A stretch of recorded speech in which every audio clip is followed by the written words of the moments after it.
Hello friends, today's recipe is that of halwa that is actually a healthy version of the traditional halwa. It's gluten free and dairy free.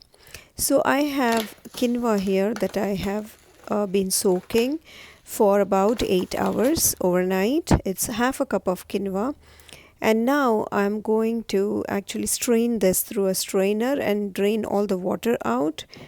So that's my quinoa where the water has been drained out.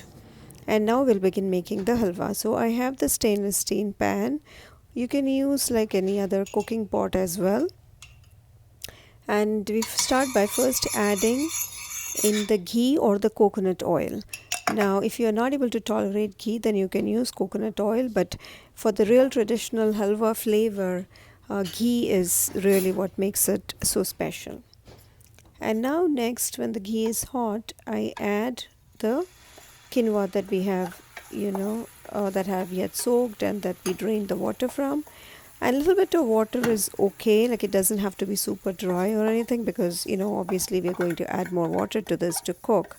But it's important to drain the soaked water because we are trying to make it more digestible. And that's the whole idea of soaking it beforehand.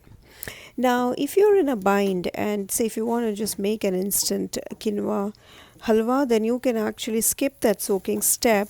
However, I recommend soaking it in advance just so that it becomes more nutritious and more digestible.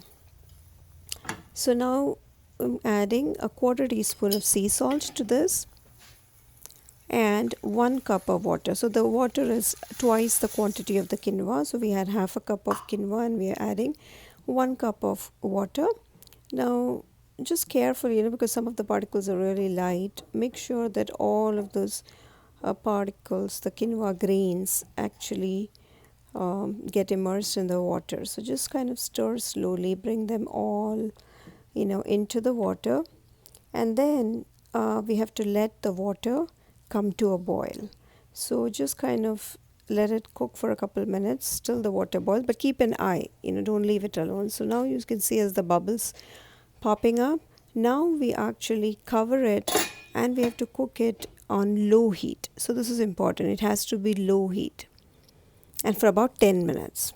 Now I'm just, kind of crushing some cardamom. So I have one green cardamom that I actually skinned, and now I'm going to just crush it using a pestle. You can use a mortar too. I just like to do it in between paper towels. And it's like my roughly coarsely crushed cardamom. And now the 10-minute mark is done. See how the quinoa is perfectly cooked. All the water is gone, and this was exactly 10 minutes that I cooked it for with a timer. Yours may take a couple minutes more or less depending upon the flame, but about 10 minutes is what it takes. Now we adding the coconut sugar. So I like to add about 3 tablespoons of coconut sugar, and that gives it enough sweetness for me.